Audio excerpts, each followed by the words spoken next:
काय चालू होता? म्हाताऱ्या बापाला ताटीवरती झोपवतात आणि याला चालू करतात. सावकार आडवा येतो, सावकार म्हणतो थांबा. का थांबा? ह्याने माझ्याकडून 50 लाख रुपये घेतलेले आहेत. आता जो कोणी याच्याकडून कोणी मला 50 लाख रुपये देणार नाही तोपर्यंत मी याला पुढे जाऊ देणार नाही. त्याला 3 मुलं आणि एक मुलगी असते. पहिल्या मुलाला प्रश्न विचारतात, तू देशील का 50 लाख रुपये? पहिला म्हणतो माझं काय नडले. दुसऱ्याला मुलाला विचारतात, दुसरा म्हणतो ज्याने घेतले तो देणार. तिसऱ्याला विचारतात, तिसरा म्हणतो त्याने दोघांना नाही दिलं, मी का देऊ? पण ऐका वडगावकर, मुलीला प्रश्न विचारला जातो, तायडे काय 50 लाख रुपये द्यायचे आहे, देशील का? ऐका, मुलगी धावत जाते, सावकाराकडे जाते, आपल्या हातातल्या बांगड्या काढते, पायातलं पैंजण काढते, गळ्यातलं सगळे सोनं काढते, सावकाराच्या हातात देते आणि म्हणते, दादा हो दादा, हे सोनं घ्या दादा, विका जावा, याचे किती पैसे होत आहेत तेवढे सांगा. आणि दादा काय जर पैसे कमी पडले ना, माहेरला जाईन, सासरला जाईन, नवऱ्याचे पाय धरून जमीन विकायला लावीन, पण तुमचे 50 लाख रुपये माघारी दिल्याशिवाय राहणार नाही. हे दृश्य बघून आजूबाजूचे सगळे लोक रडू लागलेले असतात. अगदी सावकारी रडू लागलेला असतो. सावकार म्हणतो, तायडे थांब. का? तुझ्या बापानं माझ्याकडून 50 लाख रुपये घेतलेले नाहीत ग? मग मीच तुझ्या बापाकडून 50 लाख रुपये घेतलेले आहेत. माझ्या मनामध्ये प्रश्न पडलेला, ते 50 लाख रुपये मी कोणाला देऊ? मला खरा वारसदार पाहायचा होता, तू निघाली म्हणून मी तुझ्या नावावर 50 लाख रुपये जमा करतो. ही मुलगी असते लक्षात ठेवा. काय पण म्हणा, मुलीचं जी माया असते ना बापावरती, ती जगा वेगळी असते. आणि तुम्ही काय पण म्हणा, मुलगी ती मुलगी असते. तुम्ही सांगू का, घरामध्ये पाहुणे आले ना, समजा बरं का पुरुष मंडळ, घरामध्ये पाहुणे आले ना, मुलीला विचारलं, तायडे अगं पाहुणे आले, पाहुण्यांना जरा दूध आण. मुलगी 10 रुपयाचा ठोकळा आपल्या हातामध्ये दाबणार, दूध आणलेलं कोण देणार नाही. ही मुलीची कामं असतात. आणि पोरला विचारलं, दाद्या घरात पाहुणे आले, दूध आण. पोरगा 10 रुपयाचं ठोकळा तांब्यात टाकते, पाहुणे पुन्हा वाजवते, दूध आणायचं. अरे दसपाटा खैर्या, ती काय बँजो पार्टीला खुळकुळा का असा वाजवायला? काय करणार? अहो शाळा जर भरल्या ना, शाळा भरायला चालू झाल्या ना, मुलीने विचारलं, तायडे किती वह्या आणू दे? पोरगी म्हणते, बाबा परिस्थिती गरीब आहे, एक 5 वह्या आणा, आणि जर लय जर अडचण असेल तर एक 4 आणा. ही कोण असते? मुलगी. आणि मुलाला विचारा, बाब्या किती वह्या आणू दे ना?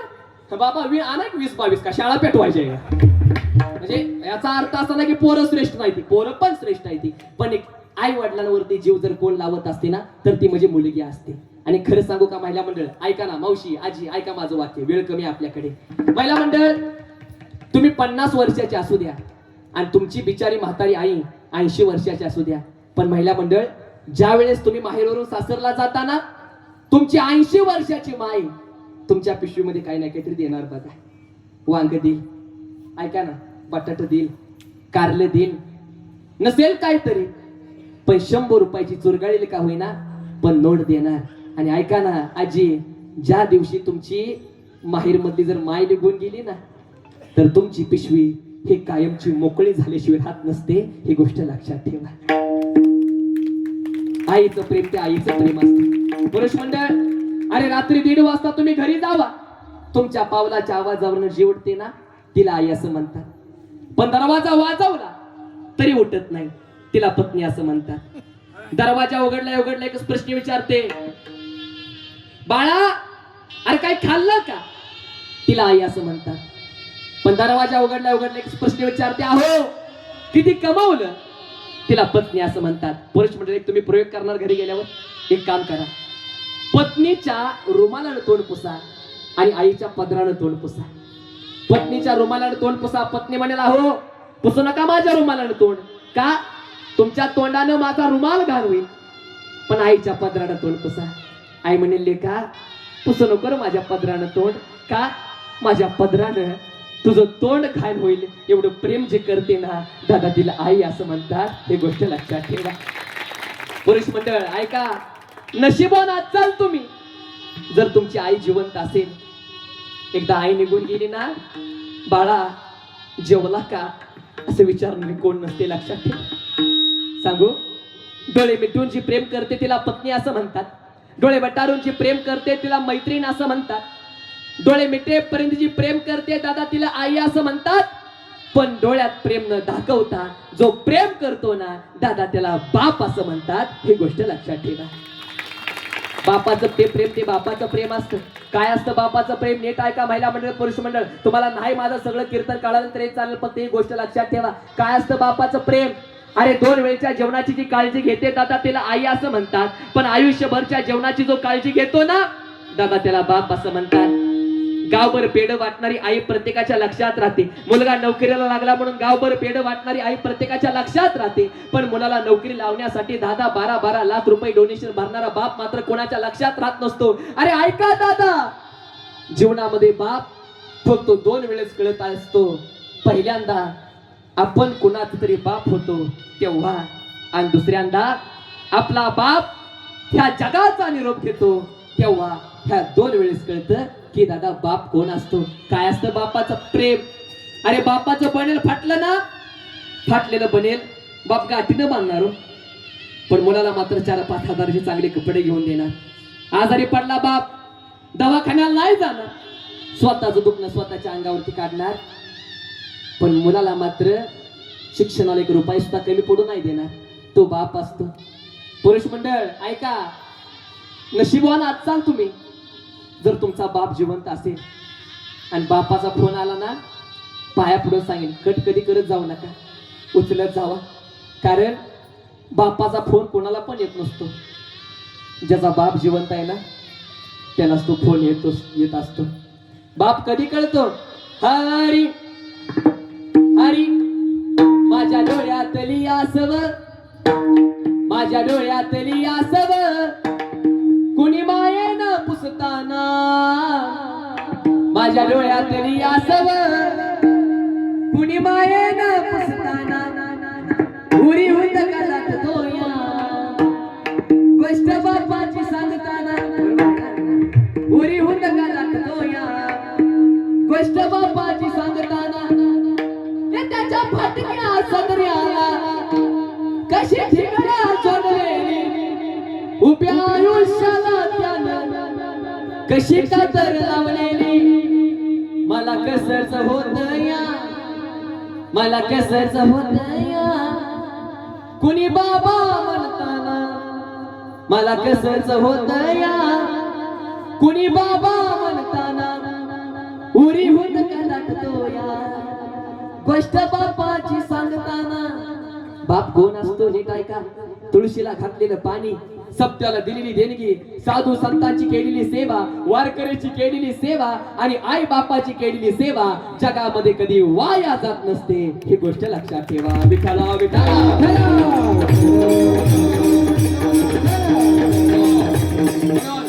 प्रेम असतं आपल्या माहेरचं. म्हणून ज्ञानोबा म्हणतात जाईने गे माये या पंढरपुरा आणि भेटेन माहेरा पुलिया. मग चालते ज्ञानोबा तुम्ही जाचाल पंढरपूरला, जाचाल कोणाला भेटचाल पांडुरंगाला. आईसी चंद्रभागा आईसे भीमा तीर. मग ज्ञानोबा पंढरपूरला जाचाल मान्य. मग ज्ञानोबा पंढरपूरला जाऊन नेमकं तुम्ही सर्व ज्ञानोबा म्हणतात जाईने गे माये त्या पंढरपुरा भेटेन माहेरा पुलिया. पंढरपूरला जाईल आणि पांडुरंगाला आलिंगन देईन. सर्व सुकृताचे फळ मी लाईन, क्षेम मी देईन पांडुरंगे. पांडुरंगाला काय करीन, आलिंगन देईन, मिठी मारीन. मग ज्ञानोबा तुम्ही पांडुरंगाला आलिंगन दिलं तर ज्ञानोबा पुढे काय होईल. ज्ञानोबा म्हणतात बापर महादेवर विठ्ठलाची बेटी आपुल्या संसारटी करून ठेला. ज्ञानोबा म्हणतात ते सगळं करतोय तो माझा स्वार्थ आहे. का जगाचा संसार सुखाचा खून हा माझा स्वार्थ आहे. म्हणून पाया पुढे सांगेन देवाची भक्ती करा, आई बापाची सेवा करा, गळ्यामध्ये माळ घाला, देवाचं जरा नामस्मरण करा. बरं का ऐका ऐका पुरुष मंडळ, प्रत्येकाकडे मोबाईल आहे. मोबाईल आहे का प्रत्येकाकडे? मोबाईल आहे का नाही मला सांगा. फोन आल्याच्या नंतर सगळ्यात अगोदर तुम्ही काय म्हणता, बोलत जावा, काय म्हणता?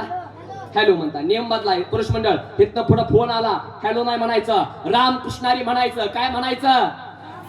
आवाज जरा जोरात येऊ द्या, जरा पुण्य वाढेल, जरा प्रभू रामचंद्र बघतायत वरनं, आवाज जरा मोठ्याने येऊ द्या. फोन आला काय म्हणायचं?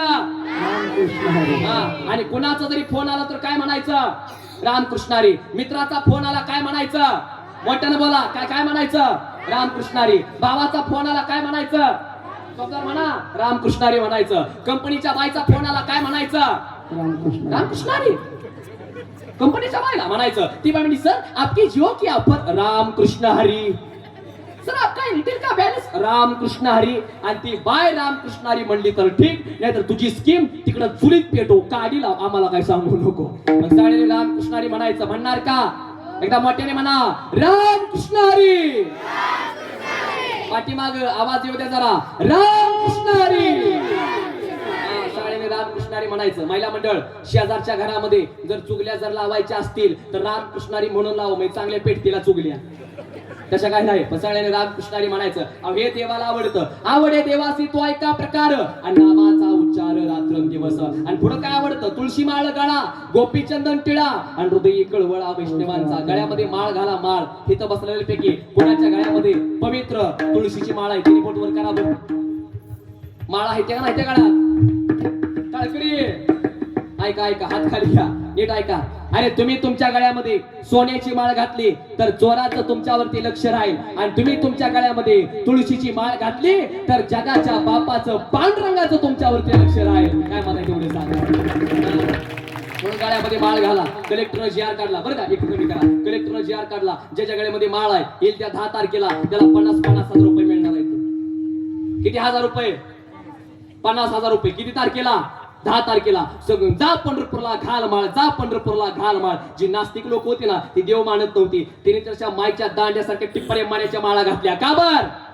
50,000 रुपये मिळणार आहेत. आली कलेक्टरची गाडी गावामध्ये, कलेक्टरचा पे खाली उतरला. गावात लोक म्हणली शांत बसा, ओ शांत बसा. कलेक्टरचा पे खाली आलाय, आणि कलेक्टरचा पे खाली उतरला, आणि कलेक्टरचा पे म्हणला, गावकऱ्यांनो तुमच्या सगळ्यांच्या गळ्यामध्ये माळा बघून आनंद झाला. आपल्या कलेक्टर साहेबांनी जो जार काढला होता, ज्याच्या गळ्यामध्ये माळ आहे येत्या 10 तारखेला त्याला 50,000 रुपये मिळणार आहेत. पण काय तांत्रिक अडचणीमुळे हा जार कॅन्सल झाला. नवीन जार नवीन जार लय भारी. नवीन जार ज्याच्या गळ्यामध्ये माळ आहे त्याला पैसे नाहीत मिळणार. मग त्यांना वडगावच्या फुलाखाली पुरायचा आहे. तटातट लोकांनी माळा तोडल्या, तटातट. पण जी प्युअर माळकरी होती ती म्हणली, हो का तुम्ही आम्हाला पुला खाली पुरा, पण मसना खाली पुरा, पण देह जावा त्वा राहू, पांडुरंगी दृढ भाव. मेलो तरी चालल पण माळ नाही काढणार. कलेक्टर म्हणला, एक मिनिट किती माळकरी राहिली? ती 5 जण. कलेक्टर म्हणला, ह्या 5 जणांना 5-5 लाख रुपये देऊन टाका. अख्खं गाव बोंबलत बसलं. त्याच्यामुळे गळ्यामध्ये माळ घालायची. घालणार का? पाया, ज्याच्या गळ्यामध्ये माळ नाही पाया पुढे सांगेन जरा गळ्यामध्ये माळ घाला, मग परमार्थ चांगला होईल. एवढंच मला सांगायचं आहे. आणि देवाची भक्ती करा. म्हणून ज्ञानोबा म्हणतात, बापरक मध्ये विठ्ठलाची भेटी आणि आपल्या संसाठी कोरणे फेला. आणि आता जवळपास माझ्या कीर्तनाची वेळ संपत आली. दररोज कीर्तन कितीला संपतं? 12. माझ्या काय बरगड बाहेर काढायचं प्लॅनिंग आहे का काय नेमकं? सुंदर नियोजन केले. 11 वाजता असू द्या, सुंदर नियोजन केलं. आणि एखादा शब्द जरी चुकीचा गेला तर तुमचा मुलगा समजून मला माफ करा. आणि खरंच तुमच्या सगळ्या गावकऱ्यांचं खऱ्या अर्थानं माझ्यावरती असणारं प्रेम. मगाशी शिवराज दादांच्या अर्थात मगाशी सूर्यकांत दादांच्या घरी गेलो. जेवायला काय काय खाऊन काय काय नाही असे हा सगळ्यात मोठा प्रश्न पडला.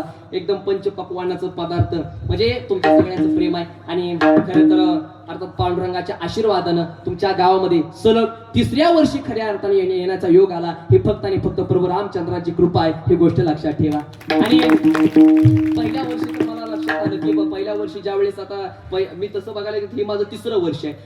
पहिल्या वर्षी सुद्धा पाऊस पडला, 2ऱ्या वर्षी सुद्धा पाऊस पडला, अजून 3ऱ्या वर्षी आता पावसानं अजून नंबर नाही लावला. काय भानगड आहे कोणाच ठाऊक. बरोबर आहे, तेवढं मला सांगा बरं. आणि पहिल्या वर्षी पाऊस पडल्यामुळं मंदिरामध्ये शक्यतो कुठल्या तर कार्यक्रम म्हणजे होतच नव्हते कुठल्या कीर्तनकाराचे. पण माझं काहीतरी भाग्य म्हणावं लागेल की प्रभू रामचंद्राने कदाचित मला म्हणले असते की सगळे कीर्तन बाहेर होतात, संस्कारिक काम करतो, माझ्याजवळ कीर्तन कर. म्हणून पहिल्या वर्षीचं कीर्तन प्रभू रामचंद्राच्या मंदिरामध्ये झालं, ही गोष्ट लक्षात ठेवा. आणि असंच आणि मगाशी मला सांगितलं की बाबा मंदिराचे जे पुजारी होते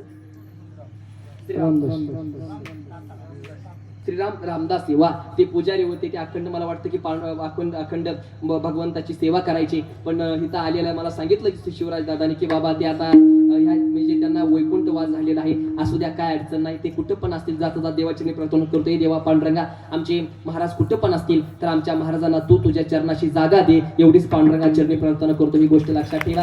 आणि सुंदर नियोजन केलेलं आहे. आणि आपला सप्ताह म्हणजे आता सप्त्याचं वर्ष म्हणजे असा अनंत काळापासून सप्ताह चालू आहे ना, म्हणजे माहित नाही पण भरपूर वर्षापासून म्हणजे सप्ताह चालू अखंड. 20 वर्ष आहे का? 20 वर्ष बरं असू द्या. आपल्या सप्त्याचं वर्ष 20वा आहे. 2006 सुरुवात आहे, म्हणजे आपल्या सप्त्याला म्हणजे जवळपास 20 वर्ष होत आली. पण आपल्या सप्त्याचा 100वा सुद्धा व्हावा एवढीच पांडुरंगा चरणी प्रार्थना करतो. मगाच लक्षात आहे का नाही काय सांगितलेलं? झालं कीर्तन. मगाच लक्षात आहे का नाही काय सांगितलेलं? रामकृष्णारी. आणि सगळ्यांनी रामकृष्णारी म्हणायचं. म्हणणार का? हो मोठ्यानं बोला. म्हणणार का? खोट बोलायचं कॉपी करायची, लबाड बोलायचं, सांगितलं ऐकायचं नाही.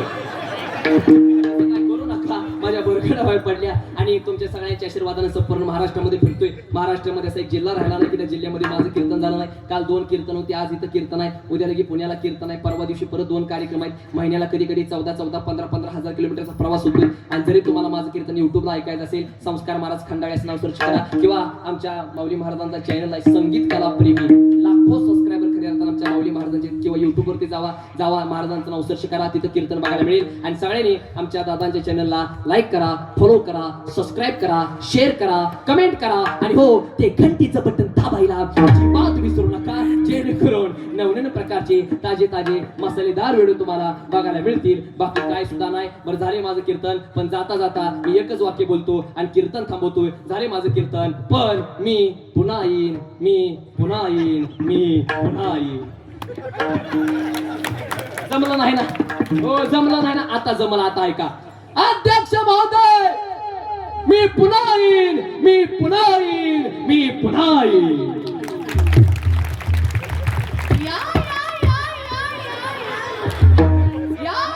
बसा आमच्या शेजारी, बसा कीर्तन ऐका. दुसरं काय सुद्धा करू नका. आणि व्यासपीठाला खेळत असतील त्यांना मनापासून धन्यवाद देतो. गायकवाड टाळकरे सर धन्यवाद देतो. आणि झालेली कीर्तन सेवा पांडुरंगाची चरणी समर्पित करतो. सेवेला पूर्ण विराम. पण एकदा सगळ्यांनी मोठ्याने म्हणा, रामकृष्ण हरी. आवाज कमी येतोय. जो कोणी रामकृष्ण हरी म्हणणार त्याचा उद्धार होणार, आणि जो कोणी रामकृष्ण हरी म्हणणार नाही त्याचा सुपडा साफ झाल्याशिवाय राहणार नाही. सगळ्यांनी मोठ्याने म्हणा एकदा, रामकृष्ण हरी. टाळकरी, रामकृष्ण हरी, रामकृष्ण हरी, रामकृष्ण हरी. ज्ञानेश्वर